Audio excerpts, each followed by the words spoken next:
आपल्या परिसरातील ताज्या घडामोडी व अपडेट पाहण्यासाठी एमजे न्यूजला सबस्क्राइब करा आणि बाजूला असलेल्या बेल आयकॉनवर प्रेस करा। सदैव ताज्या बातम्यांसह जोडून रहा। एमजे स्पष्टपणे राजस्थान पासिंगची आहे आणि आपण आहोत गोंडखेड रोडवर, गोंडखेड धरणाजवळ। इथंही तब्बल 10 टायरची ट्रक आहे आणि ही मोठमोठ्या झाडांची कत्तल करून अवैधरित्या गाडीमध्ये लाकडे भरले जात आहेत। कोणताही प्रशासकीय धाक नाही, कोणताही अधिकारी नाही आणि सर्रास झाडांची कटाई सुरू आहे। एमजे न्यूज टीमने प्रत्यक्ष पाहणी केली असता अवैधरित्या झाडांची कटाई सुरू होती।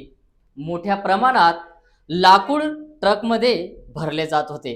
कामगारांना याविषयी माहिती विचारली असता त्यांनी मात्र आगळे वेगळे उत्तर दिले। त्यांना विचारणा केली, परवाना आहे का, वाहतूक पास आहे का, तर उत्तर मिळाले, आम्हाला याविषयी काहीही माहिती नाही। व्यापारी कुठला आहे याविषयी माहिती विचारली असता त्यांनी उत्तर दिले, नाचनखेडा, जामनेर तालुक्यातील नाचनखेडा येथील व्यापारी आहे।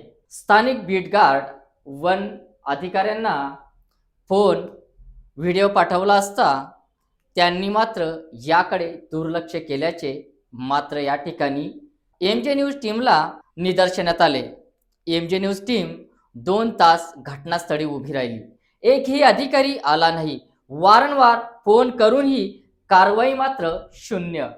राजस्थान गाडी येते, झाडे कापली जातात, ट्रक भरला जातो आणि वन विभागाला काहीच माहिती नाही की सगळं काही माहीत असूनही दुर्लक्ष केलं जात आहे का, असा प्रश्न मात्र या ठिकाणी उपस्थित होत आहे। हे अधिकारी जंगल वाचवायला आहेत की जंगल विकायला, असा प्रश्न मात्र स्थानिक नागरिक या ठिकाणी प्रशासनाला करत आहे। सर्व व्हिडिओ, पुरावे, कॉल रेकॉर्डिंग मुख्यमंत्री आणि प्रधानमंत्री कार्यालयापर्यंत एमजे न्यूजने पाठवले आहेत। जामनेर तालुक्यातील आणि गोंडखेड रोडवरील सुरू असलेली ही जंगल लूट थांबणार का, की प्रशासनाच्या आशीर्वादाने चालू राहणार? एमजे न्यूज या प्रकरणाचा शेवटपर्यंत पाठपुरावा करणार आहे। पुढील घडामोडीसाठी सबस्क्राइब करा, लाईक करा, फॉरवर्ड करा। आमचा संपर्क क्रमांक 88 06 26 02 98।